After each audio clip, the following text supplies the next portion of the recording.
Good morning to all the Carmelites of Class 4. Here is Anirban sir. I hope you all are safe and sound. Today I am going to take the first chapter of your English language syllabus, that is kinds of nouns.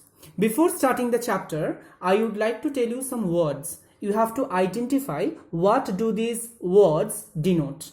Number 1, Virat Kohli. Number 2, Kolkata. Number 3, teacher. Number 4, bravery. Number 5, swarm of bees. What are these? Yes, these are all names of a person, place, things, emotion and collection of things. So we know that every object has different names, and with the helps of these names we can identify different object. Noun is actually naming words, and noun always talks about the name of a place, person, things, animal, and it may name some feelings or emotion also.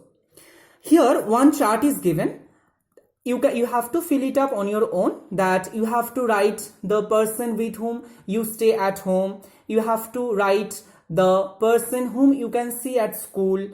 What are the things which you can observe at playground, that you have to write over here. What are the restaurants you have visited, you have to write the names over here. And what are the animals that you can see at zoo, you have to write here. Now I'm going to explain the classification of a noun. A noun can be classified into 4 parts. Number 1, proper noun, common noun, collective noun and abstract noun. First, I would like to discuss about a proper noun. What is a proper noun? Proper noun always talks about the name of a particular person, place, animals or thing, and it always begins with a capital letter. So there are 2 criteria, children, to identify a proper noun. Number 1, it always talks about the name of a particular person, place, animal or thing, and the second criteria is that it always begins with a capital letter. Now let us see some example. Harshita is our class monitor. Harshita, it is a name of a particular girl and it begins with a capital letter, so that is why it is a proper noun. The next example, the Jama Masjid is a mosque in New Delhi. Here Jama Masjid, it is a particular name of a mosque, right? And it begins with a capital letter, so that is why it is a proper noun. And where it is situated? It is situated in New Delhi. We know that New Delhi is the capital of our country, right? And it begins with the capital letter, that is why it is a proper noun. The next example is Fluffy. My pet likes to play. So what is the particular name of my pet? Fluffy. And it begins with a capital letter. So that is why it is a proper noun. Next, I am going to talk about common noun. Like proper noun, common noun will not talk about the name of a particular person, place or things. It talks about the name of a general person, place, animal or thing. And it always begins with a small letter. Let us see some example. The boy went to the bakery to buy a cake. So the boy, do we know the name of this particular boy? No. Here boy refers to any kind of boy. The next example, bakery. Do we know the name of the bakery? No. Bakery refers to any kind of bakery.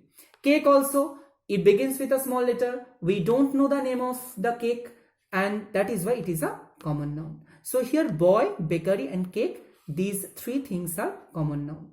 In the next example, we are seeing that my friend is reading a book. Are we getting any particular name of my friend? No.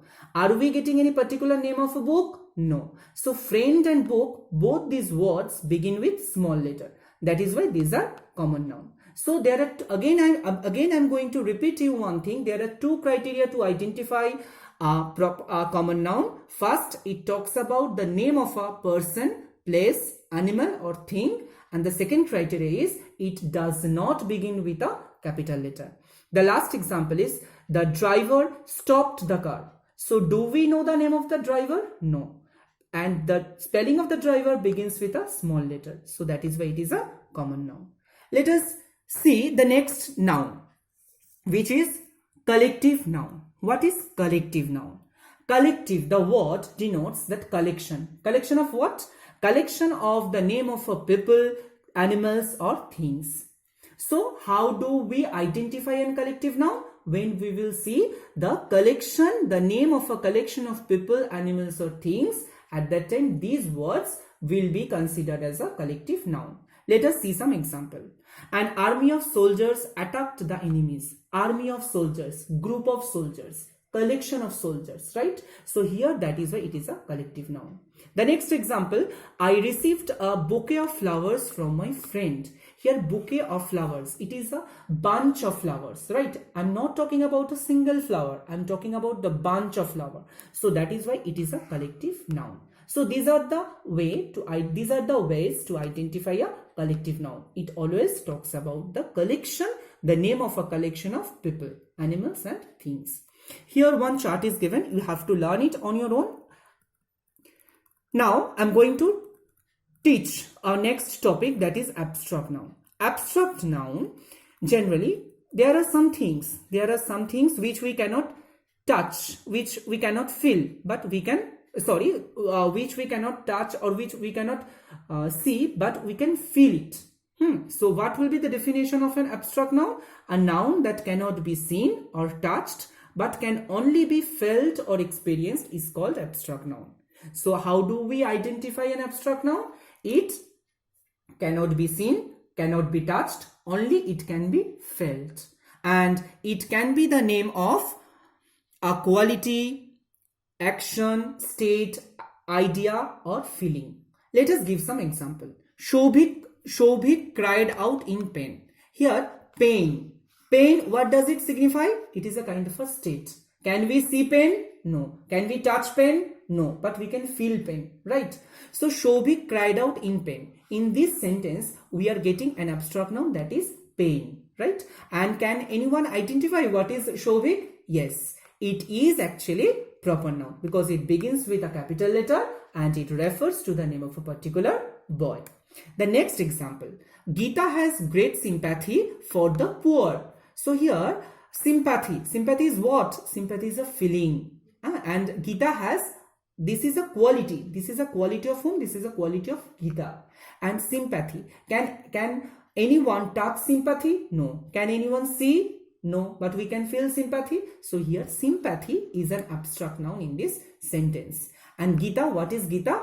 Gita is proper noun in this sentence. Why? Because Gita is the name of a particular girl and it begins with a capital letter. So that is why it is a proper noun. And can anyone identify that what is a poor? What kind of noun is poor? It is a common noun because we don't know we are not getting any particular name of a poor. It stands for the general names. It stands for general, right? And it begins with a what? Small letter. That is why it is a common noun. I hope it is very much clear to all of you. There are some exercises given in your book. You have to do it on your own. Answer keys will be given you later on. Thank you.